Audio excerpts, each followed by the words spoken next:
So I'm just going to give you a quick update on the council situation. So I'm just about to do stage 2. Stage 1 didn't go that spectacular. Nothing special to report except one council bailiff sent a letter back, just basically saying, we reject your letter. It's not relevant to the situation and we reject it. I'm like, it's not very professional, is it? How can you deal with correspondence and just reject letters? It's like, well, I kind of reject you and your letter, and that I have anything to actually do with you. So it's kind of stupid, really. So I just found that a bit bizarre. It's like, why bother replying if you're just going to say we reject your letter? Got to have a bit of respect for the gall of them, really.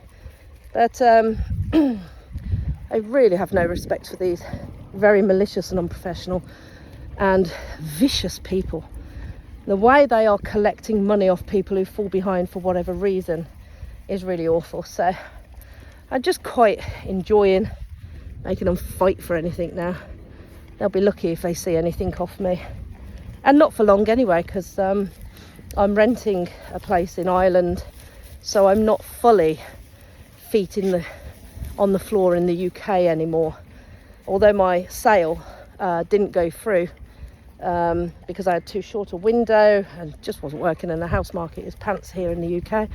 Everything's pants here in the UK.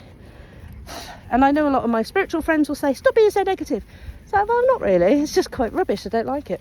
So I'm not really fully rooted here.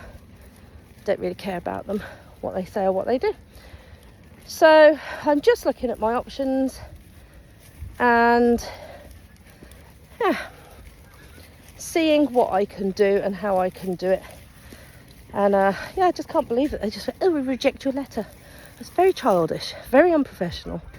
And we can all do that. I reject your letter. I reject your threats. I reject you trying to make me into some sort of a criminal because of inflated council demanding bills that overreach the law, act unlawfully, and come after single parents viciously. And if they don't get what they want, they use every tool in the book to get it, like sending threatening bailiffs to your house, or calling Child Protective Services on me and accusing me of neglecting and abusing my children. It's like, I've got 16-year-old twins, take them. What are you going to do? They can live anywhere they want. If I was abusive, they would leave, wouldn't they? And they won't. We have conversations all the time going, you know where the front door is? Just go, they won't leave. So if I was really horrible, they would just go. So I don't even know why they would call Child Protective Services anyway. They were only a month away from turning 16. They can live where they want. And they're perfectly capable at this age of picking up the phone and calling the NSPCC themselves. So clearly the council only did this as a complete and pure revenge act to the letter I sent 1 hour prior to them calling CPS and reporting me, because I copied in the MPs and the CEOs, who have all absolutely ignored me. The CEOs have sent responses via email going, we confirm acknowledgement of your letter and we will look into it. I've had that about 3 times, but they never come back to me after that. So all my local MPs and the CEO in Oxfordshire, in the UK, are complete cowards.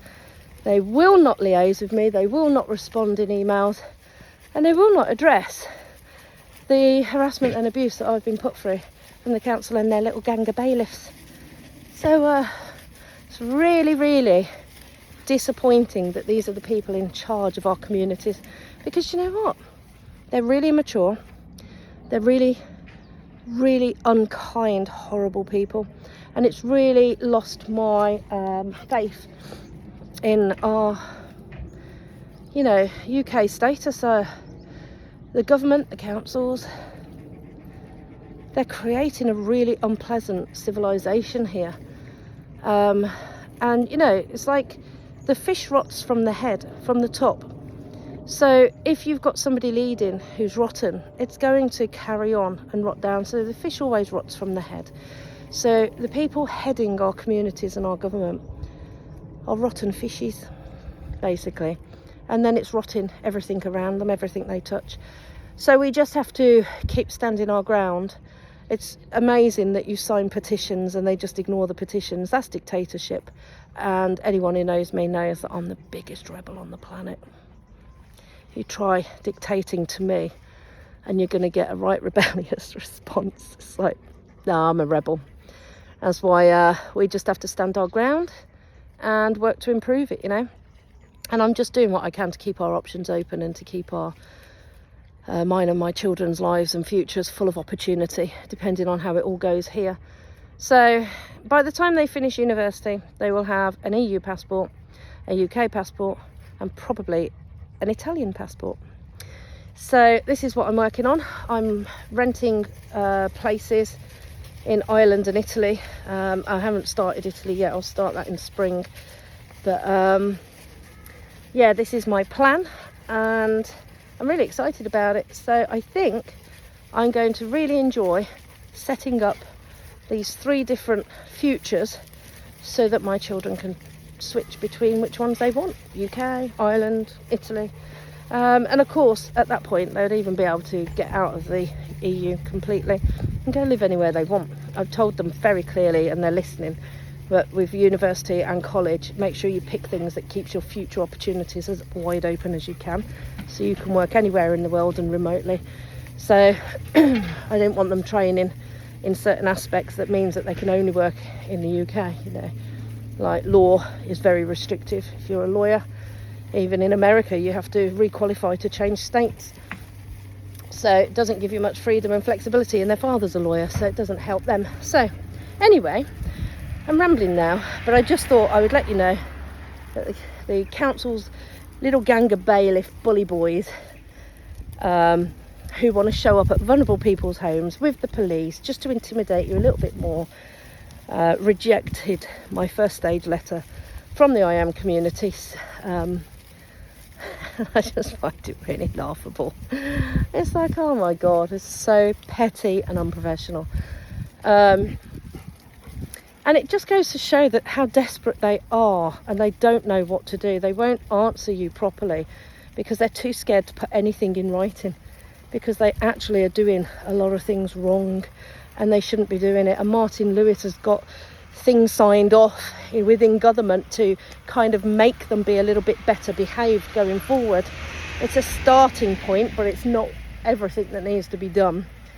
So yeah. Oh, it's crazy. I just find it really sad. This is the world we're living in the UK. These are the people in charge of our communities. They're horrid people. Really awful. Just a bunch of I swear I've said this before, that the council members are like the kids at school who were not very academic, not very smart, didn't do very well, and just spent their time bullying people in the playground so that they get a sense of power. And then they all go and get a job in the council when they're older. That is all I've seen. That is all I've seen. I've not seen anyone intelligent. I've not seen anyone professional or smart or academic. I've just seen spiteful, laughing, cackling people, especially the women I've met, giggling and cackling when they won with a liability order that isn't even a liability order, and I don't care about it, and I don't have any respect for it at all. And I just thought, I can't believe you're giggling and laughing.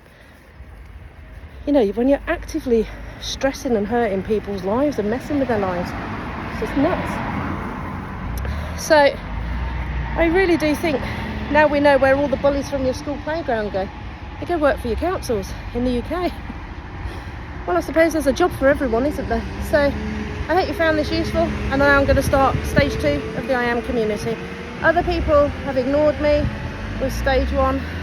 This one company rejected my letter, but wrote to me to tell me so. And oh, where are all the cars coming from? I can't cross the road. I'm going to be late for a meeting at this rate. And yeah, I've got to start my day. So stage 2, here I come. I'll keep you informed. Take care.